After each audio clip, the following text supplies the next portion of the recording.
Good morning, guys, and welcome back to another episode of Lock Valley Farms. It is Monday the 13th of March, I believe, and it's wrenching season.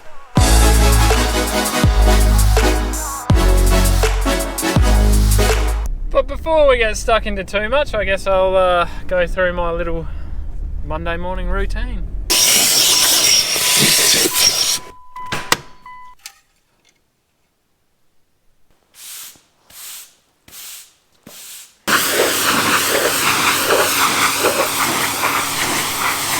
It's all about structure and consistency. Remember that down, kids. Alright, so as I said before, it's wrenching season, it's wrenching time. I really need to shift my focus back into this shed here, onto this machinery, and trying to get all this stuff sorted out because, well, I guess we're about 8 or 9 weeks away from the ideal start, or the ideal time we'd like to put wheat and barley in, but that all depends on rain and weather. And honestly, we're about 2 or 3 weeks away from a time where if we got a decent rain, we'd probably put some vetch or some sheep feed in the ground just to get it going. So yeah, the clock's ticking. The clock is ticking. I've got, I'm still waiting on a few bits and pieces for this header, but it doesn't really matter what I want to do. I've got some O-rings, and I got for the plug on the transmission, I got to put that in, put some oil back in the transmission.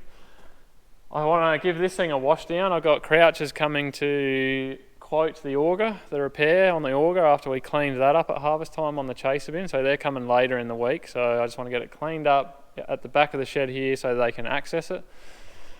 Then I want to reverse this thing into the back of the shed. I've got so much work to do on this for the pre-season on it, and I've also got to service this 6510 here because we're going to have to spread some gypsum and lime, and we're going to have to spread during seeding as well, but it's done its 250 hours pretty well, so that's due to be done as well. So I got a bit to get through.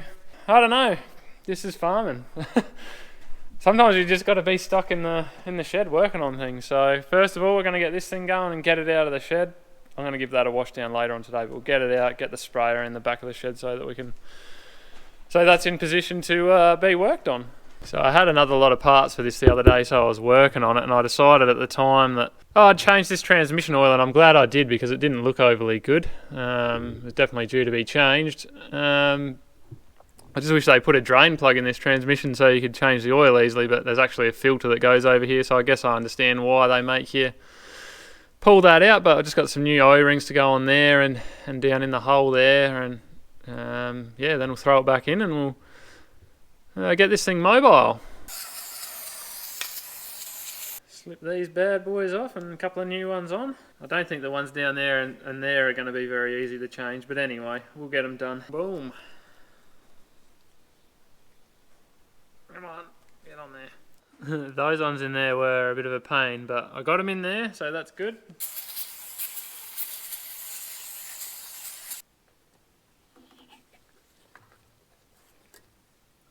Still got 2 O-rings to change in there, and I'm going to try and change them because, knowing my luck, if I don't, they will leak. I'll be doing it all over again. Yeah, go in there, come on. I think we're home. I think she's in. Oh. Alright, time for a bit of the slippery stuff in there, and that's done.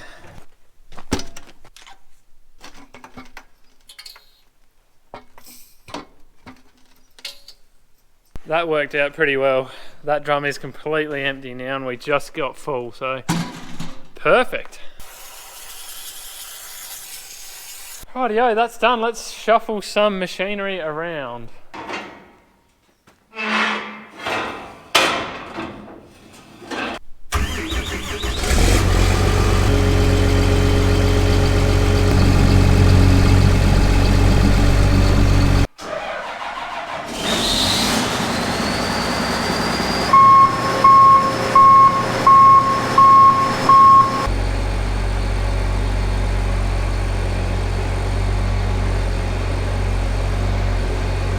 Alrighty, so what we're going to do now, I'm going to get this thing serviced. Like I said, this is up, it's got its 250 hours up. That'll be its first service since I did the cylinder head and that on it about a year ago. So yeah, we're going to get some oils filters changed on this, get that all boxed up, all tidied up, make sure that's all good to go. I was thinking about it and I was looking at my service records, and I don't think I've done the front hub oil and that for a while, so we might have to do that too. So there might be a little bit more to this service than I was hoping, but nevertheless, hopefully we can fly through this, get it done, and then it's just off my mind.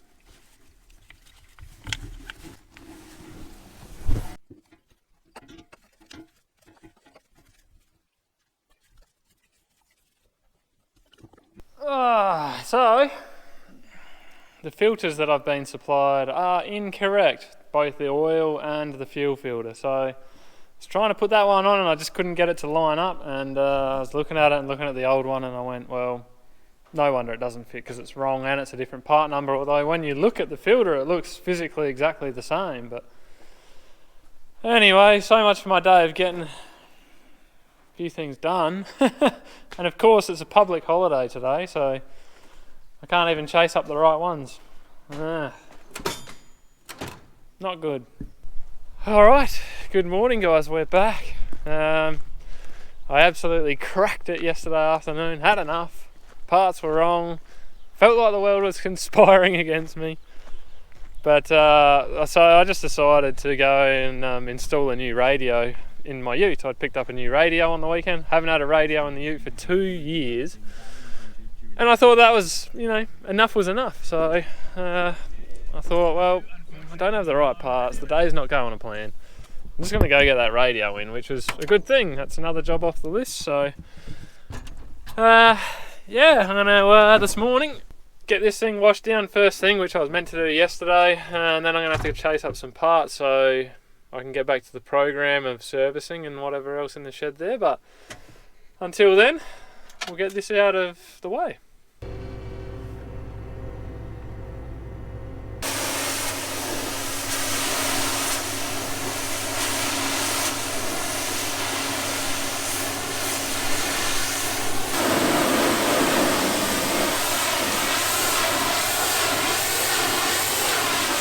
I didn't go too overboard, but definitely a hell of a lot better than what it was. And that new steam cleaner is wicked. It makes the job really, really easy. So anyway, nothing is open yet. I've got to go up and sit down and figure out how much urea we need, because I really need to get that locked in today. Had a phone call from the agronomist the other day. And then once I've done that, yeah, got to chase up those parts and get those organised.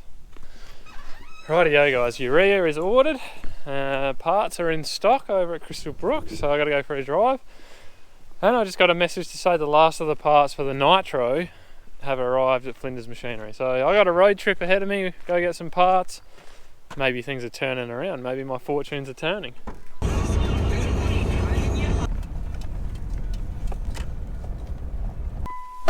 Rightio, first stop done, let's keep moving.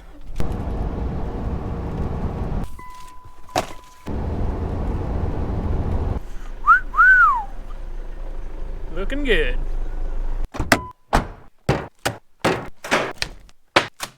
Okay, so now that half the day's gone, let's take off from where we were yesterday.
dirty, isn't it? Very dirty. I'm surprised to see you guys back already. Because I drove over to Jamestown and have you had enough? She just decided to have us fall asleep in the car. So I was like, oh, okay. Otherwise, I thought she wouldn't be ready for a sleep until 5:30. Yeah. That's a bit nice, isn't it? I might be a bit greasy back there. Am I a bit dirty? No. No. Okay. Jeeper. Where's Jeeper? He's probably out chasing sheep. You tell Daddy what we're doing at Lowe's. I want to sit on the bucket, Mum. You can sit on the bucket and watch Dad then. There you go. Oh, well, did that look quick for you guys? Because it certainly wasn't quick for me, I can tell you that. But we're all done there now, I think. Just checking a few lights on the old girl, and then it's probably ready for a tub. Quick clean up. They're all looking pretty good. Got a few other jobs to do on this thing. Got that door that's broken. I think we need a new bit of hose there. And then around the front, the steering joints on both sides, on the steering arms here, absolutely stuffed. So one job done, one job back on the list. Yeah, they need to be done real soon. But you know, the rubber boots have been missing off them for a while, so I'm kind of not surprised at all. Once the dirt and that gets in there, that's the end of them. So anyway, that's why you service them, so you can check these things and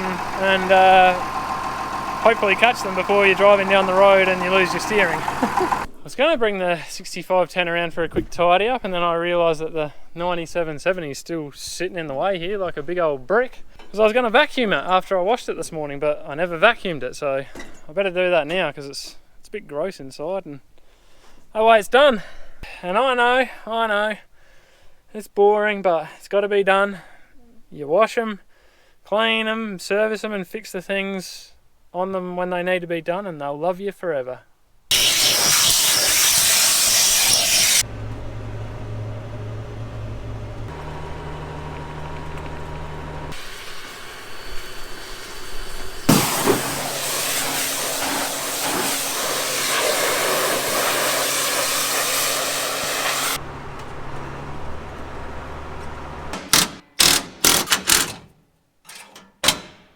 Well, the loader is done. One job off the list, one job back on the list there, unfortunately. But it's fair to say the last 2 days have not really gone how I had anticipated, but that's all right. We'll finish off the day on a interesting note. So, in typical fashion, typical Henry fashion, I gave the Chamberlain a birthday the other day, and I pulled out these air filters, and I thought to myself, wowee, they probably need to be changed. Now this Chamberlain, we haven't owned it for that long. We used to have a Chamberlain years and years ago, which we sold, and then we wanted some cheap horsepower for like the feed mixer and that sort of thing, so we ended up buying this one. It's fair to say that maintenance on this thing has been slack over the last 20 years, even though we haven't owned it that long. So I don't know how old, oh no, I do know how old this filter is. You can tell by how rusty it is for a start, but 8th of February 2002, that is when that air filter was made. So this one here, it says 502 on it, but the date on the air filter is August 1996.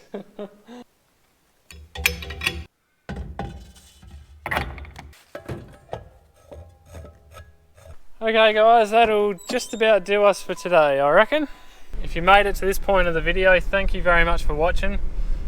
If you're not subscribed, please consider subscribing. YouTube tells me that like 60-something% of the people who watch this channel aren't even subscribed. So if you could, that helps me out a lot.